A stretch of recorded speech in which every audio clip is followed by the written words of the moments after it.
L'univers graphique, chez moi, dépend vraiment du scénario. C'est-à-dire que je ne vais pas m'embarquer dans une virtuosité quelconque au niveau du dessin.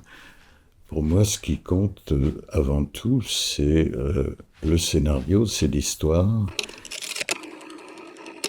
Bonjour, Jean-François Laguioni, auteur-réalisateur du film Slocum et moi. Le voyage de mon père, je vais essayer de vous le dessiner. J'avais 10 ans quand il s'est lancé dans cette aventure. Je n'avais pas de souvenir de la guerre. Je devais être trop jeune. Ce film est une sorte d'enquête qu'un jeune homme va effectuer sur quelque chose qu'il a eu du mal à comprendre et qui s'est passé quand il avait 10 ans, notamment avec son papa, qui s'était mis en tête de construire un bateau dans le jardin familial. En écrivant l'histoire, en essayant de retrouver toutes les situations un petit peu cocasses de la construction du bateau, je me suis rendu compte que ce que je n'avais peut-être pas très bien compris, que le voyage, c'était la construction du bateau. Le bateau ne sortirait pas du jardin. Cette notion-là, pour un enfant, elle a du mal à passer. Il fallait qu'il y ait le souvenir et la réflexion de quelqu'un plus âgé, le narrateur dans le film, qui a une vingtaine d'années. C'est aussi pour ça que les souvenirs viennent un petit peu en désordre et qu'on a du mal à voir le lien. Or, le lien existe vraiment. Qu'est-ce qu'ils font? Ils vont construire un bateau. Slocum! Slocum? Pourquoi on l'appelle comme ça? La relation entre le fils et le père étant très intime, et surtout, ce sont deux personnages qui ne se parlent pas pratiquement, elle devient intérieure. Et je crois que c'est un lien entre eux qui va être de plus en plus fort à mesure que le bateau ne se finit pas, que le bateau qui est en train de se construire, que son papa, qu'il appelle son vrai père, enfin, est en train de construire pour lui peut-être, hein, ou tout au moins pour eux, c'est-à-dire pour resserrer des liens familiaux qui n'existent pas vraiment dans les familles conventionnelles. Les familles recomposées que l'on voit beaucoup maintenant était assez rare à cette époque. L'histoire étant très intime entre le papa et le jeune garçon qui ne se parlent pas beaucoup, il fallait équilibrer ça par quelque chose de plus extraordinaire. Un voyage vraiment extraordinaire, c'est-à-dire le premier tour du monde à la voile,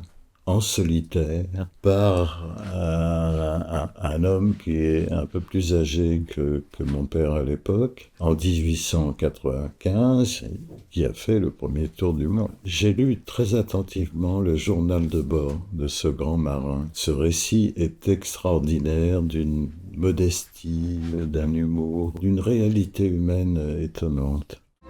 Slocum avait fait le premier tour du monde à la voile, en solitaire. Mais non, plus à gauche.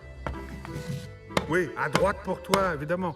L'univers graphique, chez moi, dépend vraiment du scénario. C'est-à-dire que je ne vais pas m'embarquer dans une virtuosité quelconque au niveau du dessin. Pour moi, ce qui compte avant tout, c'est le scénario, c'est l'histoire. Et j'ai toujours considéré, même en faisant mes premiers films avec mes petits papiers découpés, très rudimentaires, que je faisais d'abord du cinéma, c'est-à-dire une histoire et une mise en scène, des peintures et des dessins soit, mais qui ne devaient pas envahir l'écran. Surtout qu'il y a la musique, il y a toutes des choses qui nous éloignent beaucoup, par exemple, de la bande dessinée. Voilà, ça c'est une position de principe.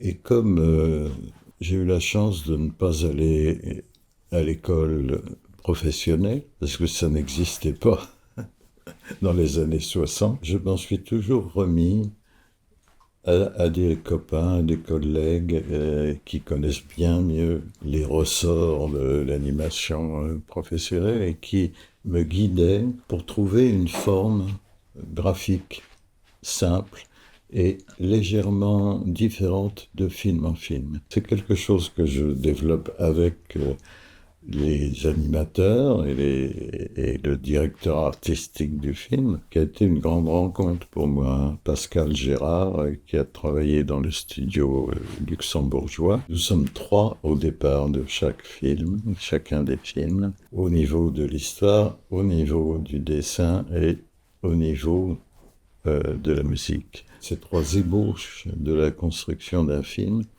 peuvent durer 1 an, 2 ans. Ça dépend aussi de la difficulté qu'ont les producteurs pour trouver le financement de mes films. Ce qui est toujours très long. Je ne sais pas pourquoi. Peut-être parce que mes sujets ne sont pas très spectaculaires. Ce qui fait qu'on a un temps de préparation qui est très, très étendu, dont il faut absolument profiter. Créer tous les personnages, je dessine tous les personnages, et ensuite faire une maquette. Faire une maquette en noir et blanc, mais avec la musique. Avec Pascal Le Pennec, j'ai vraiment la chance d'avoir quelqu'un qui, dès la communication de l'histoire, peut commencer à travailler avec ces machines qui imitent provisoirement tous les instruments de musique. Et avec Annick, on fait les dialogues nous-mêmes, on enregistre nous-mêmes les voix, etc. Donc on a un support assez convaincant, je crois, qui permet de discuter avec les producteurs, les distributeurs, etc. Qu'est-ce que va être le film ? Ben, le film, on a une maquette, ben voilà, le film, ça sera ça. Et en général, dans le métier, on fait l'animatique quand on a le storyboard et qu'on est déjà en production pour préparer l'animation. C'est bien d'avoir au préalable quelque chose de beaucoup plus jeté, beaucoup plus rough. On trouve à ce moment-là des situations qui ne sont pas très intellectuelles, si je puis dire, et qui sont, sur le plan du cinéma, importantes.